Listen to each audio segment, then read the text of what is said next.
শুধু স্বামী স্ত্রীর বিয়ে হয়। মেয়ের বাবা বিয়ে দেয়, ছেলের বাবা বিয়ে দেয়, স্বামী স্ত্রী অবস্থা করে। উদ্দেশ্য হলো একটি সমৃদ্ধশালী সংসার, ছেলে মেয়ে হয়, বাচ্চা কাচ্চা হয়, একটা উদ্দেশ্য থাকে। বিয়ে দিলাম, ঘর সংসার হলো না, এটা কোনো বাবা চাইবে? বিয়ে দিলাম মেয়েকে, ঘর সংসার হলো না, কি করবেন? মেয়েকে প্রয়োজনে ওখান থেকে নিয়ে আসবেন, তার সম্পর্ক ছিন্ন করবেন, আরেক জায়গায় বিয়ে দিতে হবে। অথবা ছেলেকে বিয়ে দিলাম, মেয়ে ঘর সংসার করে না, ছেলের সাথে হয় না, তো তাড়াতাড়ি হয় না। তো উদ্দেশ্যবিহীন কোনো বিষয় দিলে দিতে হবে। এই যে বাধা সৃষ্টি করা হয়েছে, আমরা প্রতি মিনিটে 72 বার শ্বাস নিই, যার দাম প্রায় 2000 টাকা। শ্বাস ফেলি, কার্বন ডাই অক্সাইড, এর দামও সরাসরি। এখন যদি এই বাতাস বন্ধ করে দেওয়া হয়, বাতাস সৃষ্টির উদ্দেশ্য ব্যাহত হবে কিনা? আল্লাহ তাআলা মানুষের এই বডিটাকে এত স্বয়ংক্রিয় করে পরিবেশের সাথে খাপ খাইয়ে দিয়েছেন যে প্রত্যেকটা বিষয় আল্লাহ তাআলা নিজেই নিয়ন্ত্রণ করে। বাতাস যদি আল্লাহ না দেন, হাওয়া যদি না দেন, আমাদের এই ফুসফুস যদি বাতাস না পায়, হাওয়া না পায়, স্ট্রোক করি, তখন ডাক্তাররা বুকে চাপড়ায়, চাপতে প্রচন্ড হারে চাপতে। অনেক সময় যে আয়রন আছে না, ইস্ত্রি করা হয়, কাপড় ইস্ত্রি করা হয়, সেটা বুকে ছেঁক দেওয়া হয়, যাতে করে সে লোকটা সন্দেহ ফিরে পায়। তো এই জন্য কোনো জিনিসই আল্লাহ তাআলা অমূলক সৃষ্টি করেন নাই, অকারণে সৃষ্টি করেন নাই।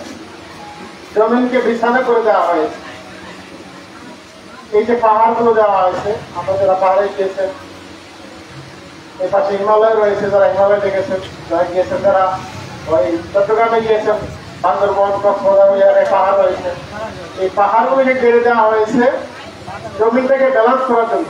আর মহাসাগর দেওয়া হয়েছে, বিশাল জলরাশি। সাগরের পাড়ে গিয়ে দেখলে মনে হয় যে দুনিয়ায় বুঝি পানি আর পানি, পানি ছাড়া কিছু নাই।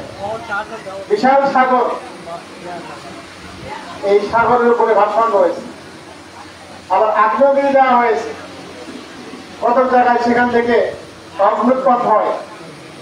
সেই অগ্নুৎপাতের কারণে লাভা বের হয়, লোহা তৈরি হয়, সেগুলো মানুষ ব্যবহার করে। তো দুনিয়ার যে সকল সৃষ্টিশৈলী আল্লাহ তাআলা করে দিয়েছেন, এই প্রত্যেকটা সৃষ্টিশৈলী মানুষের কোনো না কোনো কাজে লাগে, এটাই স্বাভাবিক।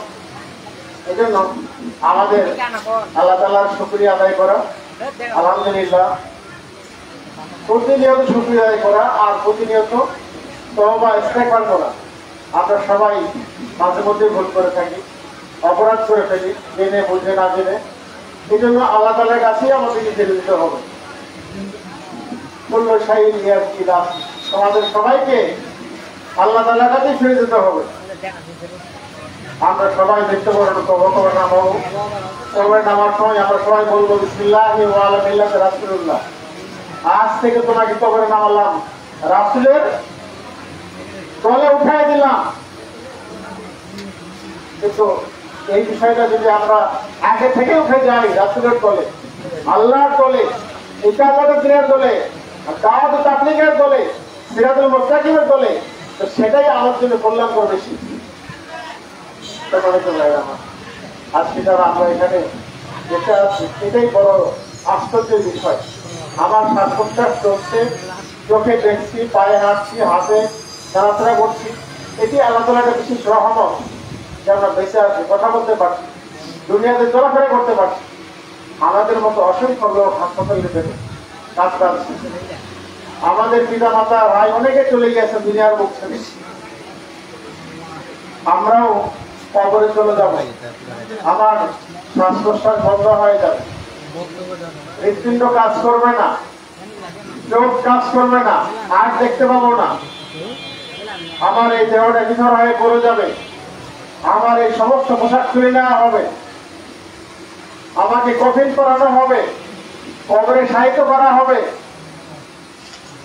চোখ বন্ধ করে তাকাই, আমার কবরটা কি আসলে আল্লাহ তাআলা আমার জন্য জান্নাতে ঢোকা করে রেখেছেন, নাকি সেটাকে জাহান্নাম আমরা বানিয়ে রেখেছি? এটা আমার বিবেকে জিজ্ঞাসা করলেই আমি উত্তর পেয়ে যাব। এই জন্য কাল কিয়ামতের ময়দানে আমাদের সবাইকে উঠতে হবে, দাঁড়াতে হবে। সেই ময়দানে জবাবদিহিটা হলো আল্লাহ তাআলা বলবেন আদম সন্তানদেরকে যে 5টা প্রশ্নের উত্তর না দেওয়া পর্যন্ত কোন আদম সন্তানকে পাঠানো দেওয়া হবে। একটা হলো তার গোটা জীবনকাল কি হবে সেটাই করেছে। আচ্ছা বলেন তো, 1 সপ্তাহ আগে আমরা কি করেছি? কেউ সেটা পারবেন? আমি পারবো না যে 1 সপ্তাহ ধরে আমি কয়টা কাজ করেছি, কয়টা খেয়েছি, কয়টা গুনাহ করেছি, কয়টা লেখাপড়া করেছি, কয় টাকা আয় হয়েছে, ব্যয় হয়েছে, কি করেছি আমরা নেই, ভুলে গেছি। আর আল্লাহ তাআলা বলছেন গোটা জীবনকালে এই সত্য দাও। এটা কি সম্ভব? আল্লাহ যদি মাফ না করে লড়াই বসি বটে। এরপরে আল্লাহ তাআলা বলবেন জীবনকাল থেকে যৌবনকাল আলাদা করে বলা হবে যৌবনকাল হিসাব দাও।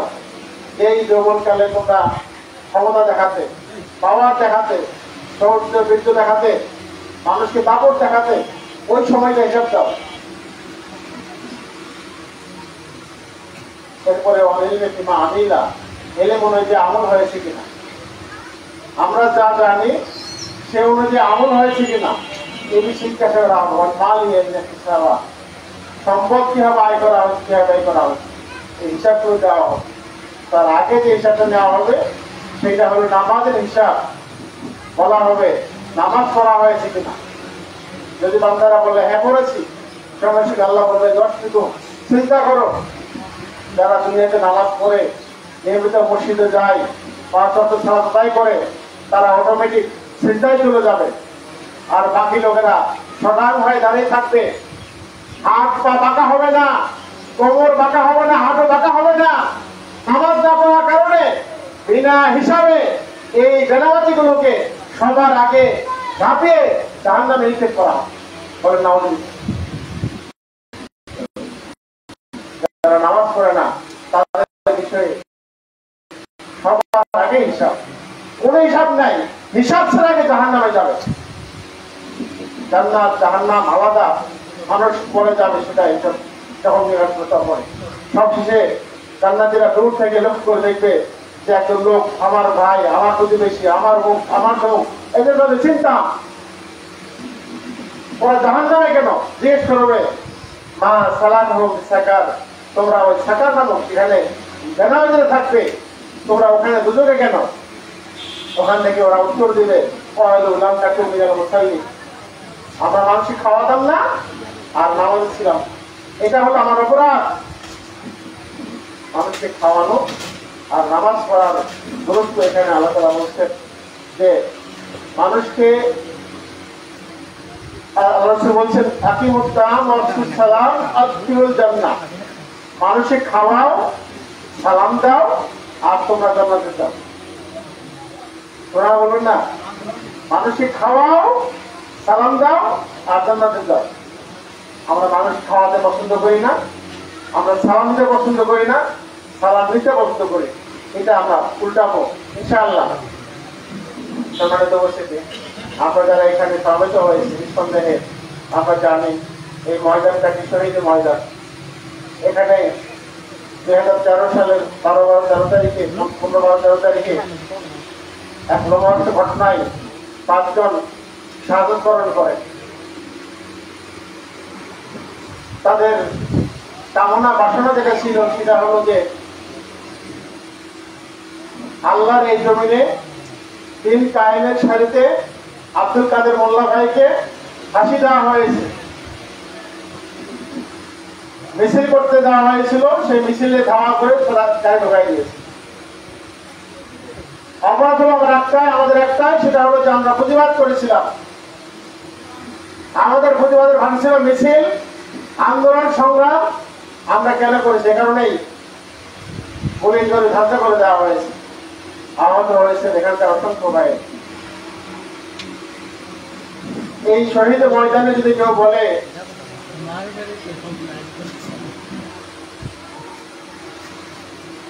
যে আমি নামাজ পড়বো না, আমার ইমান ঠিক আছে,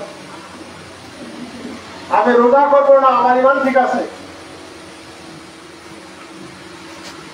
আমি মানুষের সাথে হিংসা করবো, বিদ্বেষ করবো, তার মানে হিংসা থাকা যাবে না।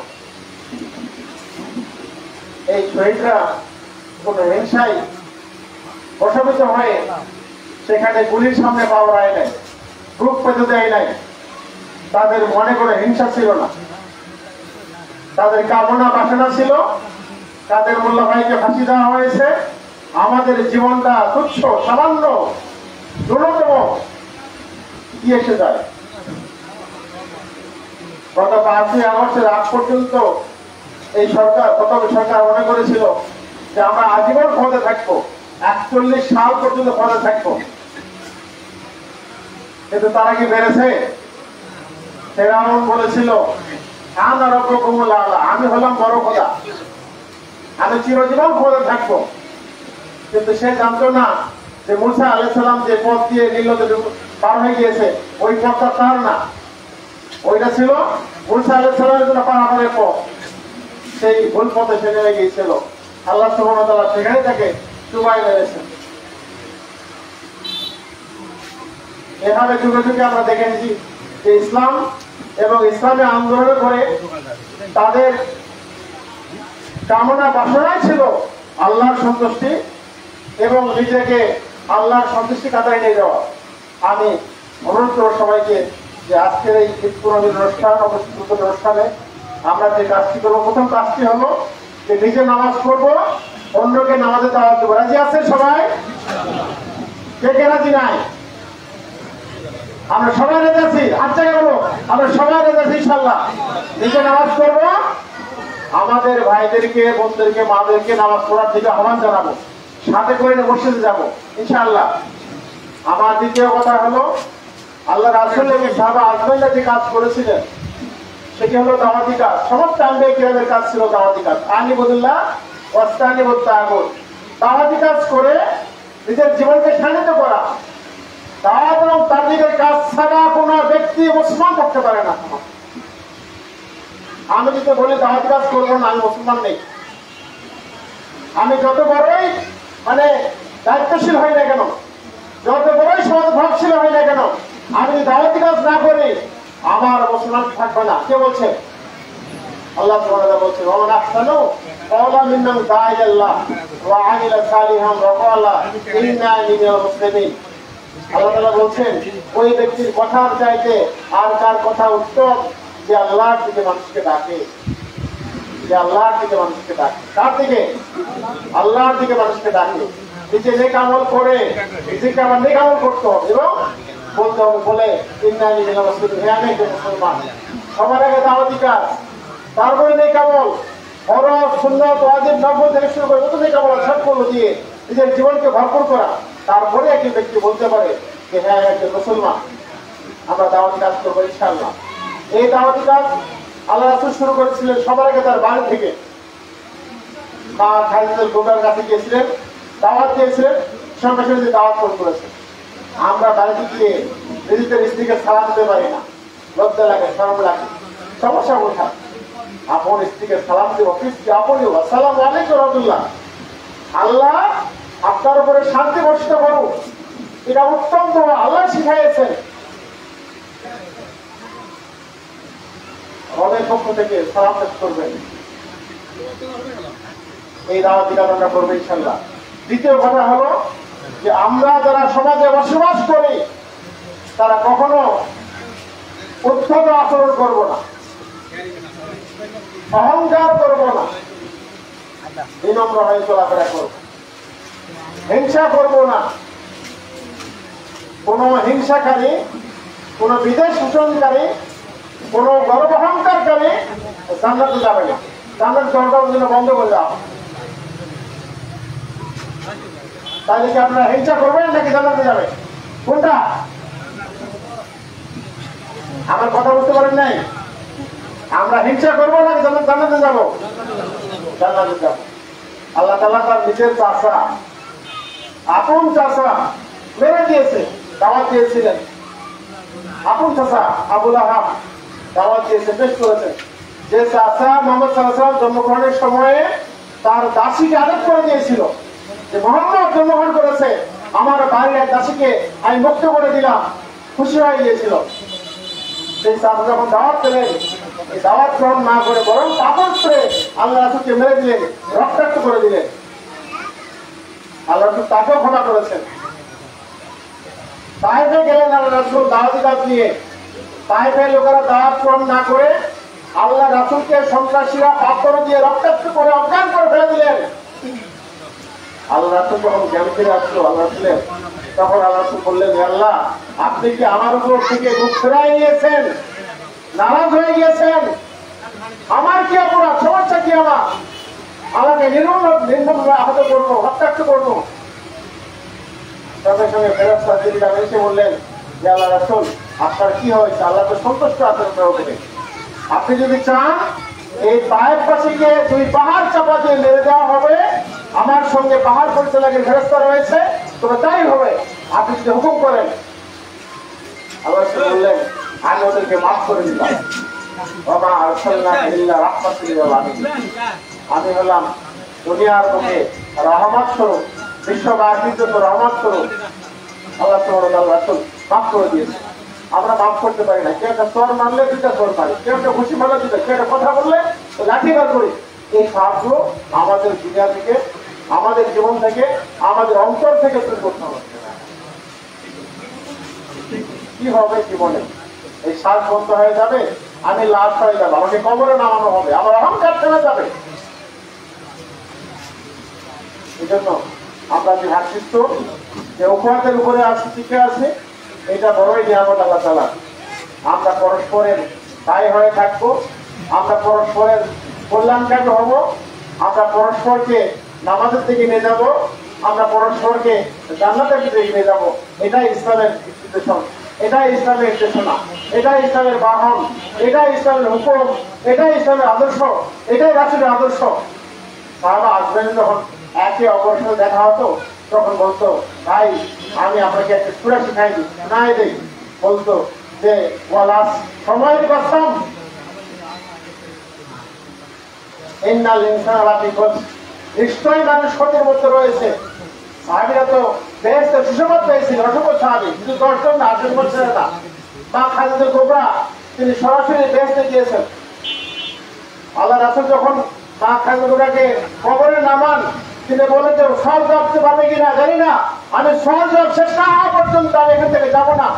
জিবরীল আমিন এসে বললেন যে আল্লাহ সুবহানাহু ওয়া তাআলা নিজে আপনার পক্ষ হয়ে খাদিজার পক্ষ থেকে সওয়াল জবাব করবেন। উনি কি জান্নাতি না? এই অসংখ্য সাহাবীকে বলা হয়েছে। তো সেই সাহাবীরা জান্নাতি হওয়া সত্ত্বেও বলতেন যে মানুষের ক্ষতির মধ্যে রয়েছে, ইল্লাল্লাযীনা আমানু, কিন্তু তারা হয়তো যারা ঈমান এনেছে, ওয়া আমিলুস সালিহাত, সৎকর্ম করেছে, সদামল করেছে, ওয়া তাওয়াসাউ বিল হক, সত্যের উপদেশ দিয়েছে, হকের উপদেশ দিয়েছে, আর সবর করেছে, ওয়া তাওয়াসাউ বিস সাবর, সবর করেছে, এটি শোনা দিতেন। কিন্তু আমরা সবর করতে পারি না, সামান্যতম সবর আমরা করতে পারি না। খাওয়ার সময় বলেন, পারিবারিক কথাবার্তা বলার সময় বলেন, নামাজের সময় বলেন, গরম লাগলে বলেন, ঠান্ডা লাগলে বলেন, সামাজিক কোনো কলহে বিবাদে লিপ্ত হলে বলেন, সবখানেই আমাদেরকে সবরের একটা মুক্ত প্রতিজ্ঞা দাঁড়াতে হবে। আল্লাহ তাআলা বলছেন, ইয়া আইয়ুহাল্লাযীনা আমানুসবিরু ওয়া সাবিরু ওয়া রাবিতু ওয়াত্তাকুল্লাহ লাআল্লাকুম তুফলিহুন। আমাদেরকে সবরকারী হিসাবে আল্লাহর দুনিয়াতে পাহারাদের ভূমিকায় অবতীর্ণ হতে হবে।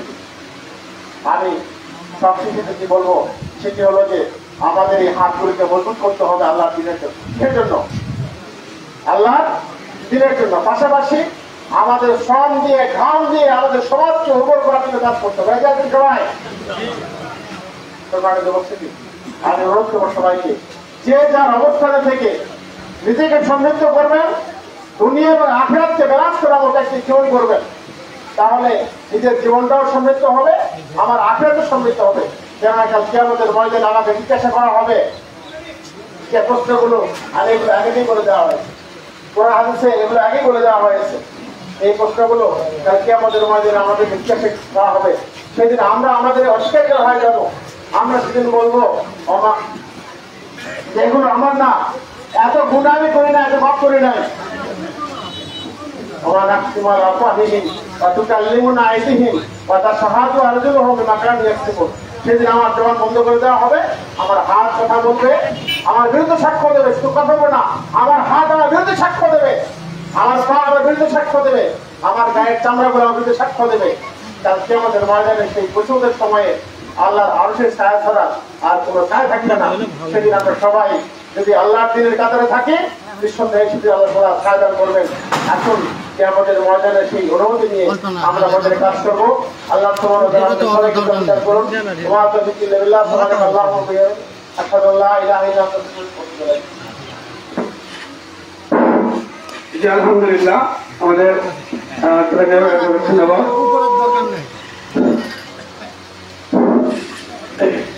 এই পর্যায়ে আবুল সাহেব প্রধানমন্ত্রী কথা বলছেন।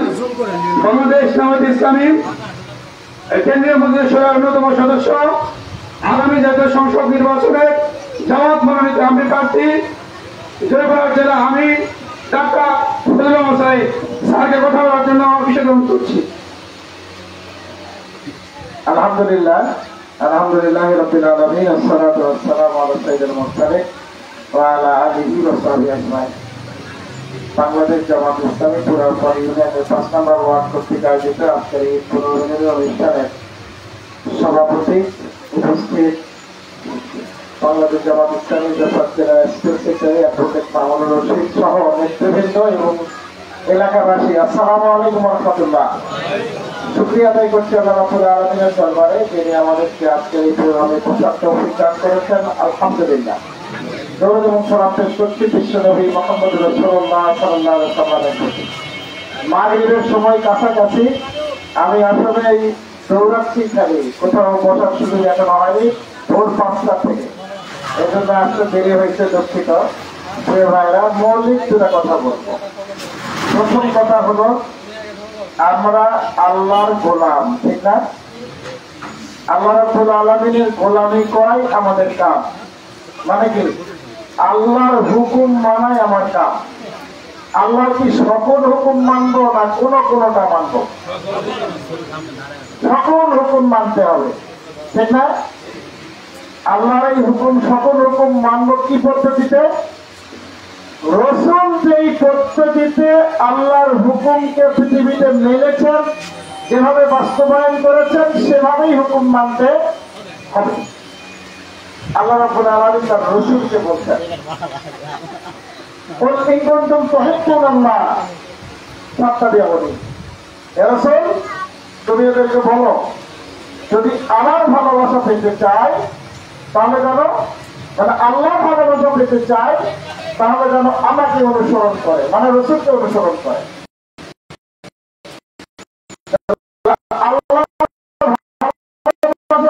তাহলে কাকে অনুসরণ করতে হবে? রাসূলকে। পুরা অনুসরণ করবো। আল্লাহ রাব্বুল আলামিন আমাদেরকে বলছেন, কথাগুলি কোরআনের আয়াত, একটু মনে মনে সাজাই গেলেন, আমাদেরকে বলছেন, একবার তো জানেন আমাদের উদ্দেশ্যে বলছেন, মা আতাকুমুর রাসূল ফাখুযুহু ওয়া মা নাহাকুম আনহু ফান্তাহু। আগের আয়াতটা কি? আল্লাহ রাসূলকে বলে, রাসূল তুমি ওদেরকে বলে দাও, যদি আমার ভালোবাসা পেতে চাই তবে তুমি রাসূলকে যেন অনুসরণ করো। ওই আয়াতটাই বলা হবে। এখানে আমাদের আল্লাহ বলছেন, হে মানব মন্ডলী, হে যুবমন্ডলী, তোমরা তোমাদের জুম্মায় একজন রাসূল পাঠাবা, তোমাদের রাসূল তোমাদেরকে যা হুকুম দিবে তাই তোমরা মেনে চলবে। সুবহানাল্লাহ বলি। এবার আল্লাহ রাসূল আমাদেরকে যা করতে বলবে কি তাই করতে হবে তো নাকি? এরপরে বললেন, ওমা নাহাকুম আনহু ফান্তাহু, তোমাদের রাসূল তোমাদেরকে যা বর্জন করতে বলবে তা বর্জন করবে। তাহলে আল্লাহকে ভালোবাসতে হবে, রাসূলকে অনুসরণ করতে হবে, ঠিক না? আর রাসূলকে অনুসরণ করতে হবে, রাসূল বর্জন করতে বললে সেটা বর্জন করতে হবে, আর রাসূল যা গ্রহণ করতে বলেছে সেটা গ্রহণ করতে হবে। মৌলিক দুটা কাজ তো, ঠিক না? এখন আল্লাহ রাসূল যা বর্জন করতে বলেছে সেটাও যদি করি তাহলে আল্লাহর ভালোবাসা পাওয়া যাবে? পাওয়া যাবে না। আমাদের দেশে নামাজও চালু আছে, সুদও চালু আছে, আছে না নাই? রোজাও আছে, ঘুষও আছে, আছে না নাই? হজও আছে, চাঁদাবাজিও আছে, আছে না নাই? তাহলে এরা বর্জন করতে বলছে, ওটাও করি, আর এরা গ্রহণ করতে বলছে, ওটাও করি। দোয়া কবুল হবে? মনকেও খারাপ করেন না। সুদ, ঘুষ, চাঁদাবাজি এটা কি ইনকাম? হারাম। হারাম পথে উপার্জিত সম্পদ দ্বারা কোন দোয়া আল্লাহর দরবারে কবুল হবে না। প্রিয় ভাইরা, কথাই কষ্ট পায় লাভ নাই। যদি পরকালে মুক্তি পেতে চাই, রসুলের সুপারিশ লাগবে। আর রসুলের সুপারিশ পেতে হলে রসুল যে বর্জন করতে পারেছে তা বর্জন করতে হবে। বর্জন না করলে রসুলের সুপারিশ পাবো না, আল্লাহর ভালোবাসা পাবো না, পরকালে মুক্তিও পাবো না। আমরা নামাজ পড়ি, কিন্তু ফাহিশা কাজের সাথেও জড়িত থাকে, আর অশ্লীল অন্যায় আল্লাহ নিষিদ্ধ কাজের সাথেও জড়িত থাকে। আছে না এরকম কিছু মানুষ? সবাই না। এক্ষেত্রে আল্লাহ কি বলছেন? ইন্নাস সালাতা তানহা আনিল ফাহশাই ওয়াল মুনকার। নিশ্চয়ই নামাজ মানুষকে অশ্লীল অন্যায় বেহায়াপনা কাজ থেকে বিরত রাখে। যেই ব্যক্তি তার অশ্লীল বেহায়াপনা কাজ বাদ দিতে পারে না, তার নামাজ আল্লাহ দরবার পর্যন্ত পৌঁছবে না। কথাগুলো দেখে চুপ করে থাকছে, ঠিক না ভুল নাকি? ঠিক। এই কথাগুলো খেয়াল রাখতে হবে। আমি বহু আমল করছি, তাহাজ্জুদ করছি, দরুদ ইব্রাহিম করছি, মানে জেগে রাস্তার করছি, কিন্তু আমার দোয়াই যদি কবুল না হয় তাহলে আমার লাভ হবে কি? দোয়া কবুলের শর্ত হালাল ইনকাম হতে হবে, ঠিক না? তাহলে হারাম বর্জন করতে হবে। প্রিয় ভাইরা, যদি না পারি তাহলে আমার দোয়া আল্লাহর দরবারে কবুল হবে। আরেকটা কথা বলি, সেটা হচ্ছে যে রাসূলুল্লাহ সাল্লাল্লাহু আলাইহি ওয়াসাল্লামের পুরো জীবন মানতে হবে, ঠিক না? না কিছু মানলেই হবে? রসুল যেভাবে তার ব্যক্তি জীবন চালিয়েছেন ওটাই ইসলাম। রসুল যেভাবে তার পরিবার চালিয়েছেন সেটাই ইসলাম। রসুল যে পদ্ধতিতে বিচার করেছেন ওটাই ইসলামের বিচার পদ্ধতি। রসুল যে অর্থনৈতিক বিধান চালু করেছেন ওটাই অর্থনৈতিক বিধান। রসুল যেভাবে দেশ পরিচালনা করেছেন ওই পদ্ধতিতেই দেশ পরিচালনা করতে হবে। কথা বললাম ঠিক? এখন রসুলের বিচার পদ্ধতি যদি আমি না মানে, খ্রিস্টানের বিচার পদ্ধতি চালু আছে, এর উপরে আমার সিলটা মারে দিয়ে আছে, আল্লাহ খুশি হবে নাকি? কিন্তু আমার তো এখন এরকমই, এরকম নাকি? নামাজও করি, রোজাও করি, হজও করি, যাকাতও দেই, সুদও খাই, ঘুষও খাই, চাঁদাবাজিও করি, ঠিক তো? প্রিয় ভাইরা, লাভ হবে না। এই জন্য নির্ভেজাল ইসলাম পালন করতে হবে। রসুলের ব্যক্তি থেকে রাষ্ট্র পরিচালনা পর্যন্ত তিনি যা করেছেন এটা ইসলাম। একমাত্র মুক্তির পথ হল ইসলাম। ইসলামী বিধান ছাড়া মুক্তির পথ কি আর কিছু আছে? তাহলে ইসলামের বাইরে সব কি? জাহেলিয়াত। আল্লাহর পক্ষ থেকে রসুলের কাছে পাঠানো হয়েছে দ্বীনে হক। এই কোরআনের ভাষায় দ্বীনে হক হল একমাত্র আমাদের জন্য গ্রহণীয়। দ্বীনে হকের বাইরেটা কি? দ্বীনে বাতিল। দ্বীনে হক আর দ্বীনে বাতিল মাঝখানে কিছু আছে নাকি? তাহলে ইসলামের বাইরে দুনিয়ার মানুষের তৈরি যত জীবন ব্যবস্থা আছে সব দ্বীনে বাতিল।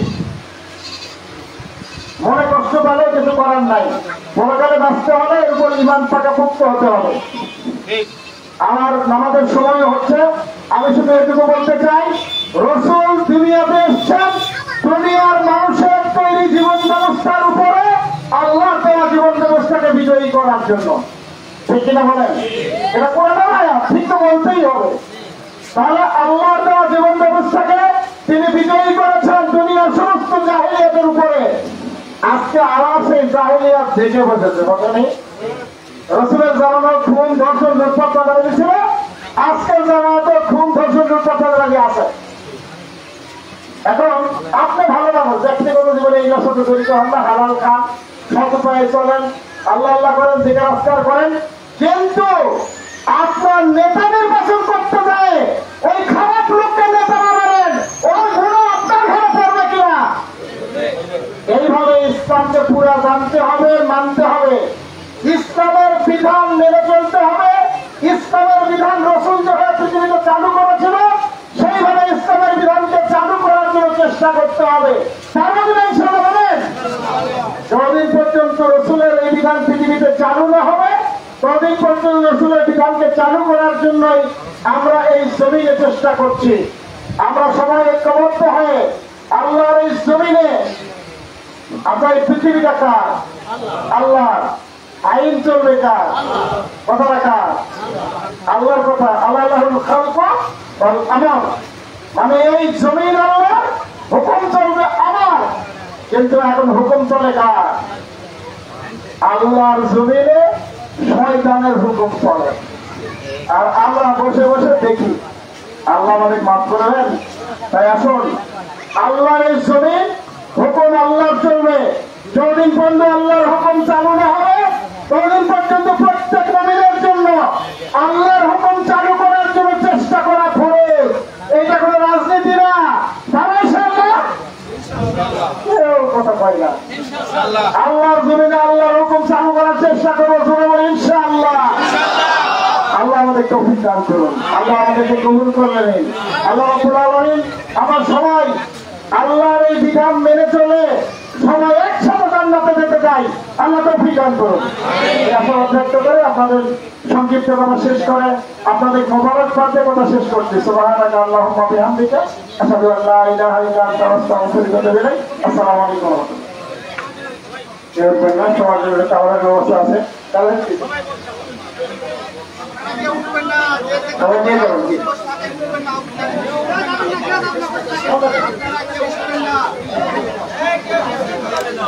সঙ্গে মারো বললো আরেকজন পড়া 6 মিনিট দিয়ে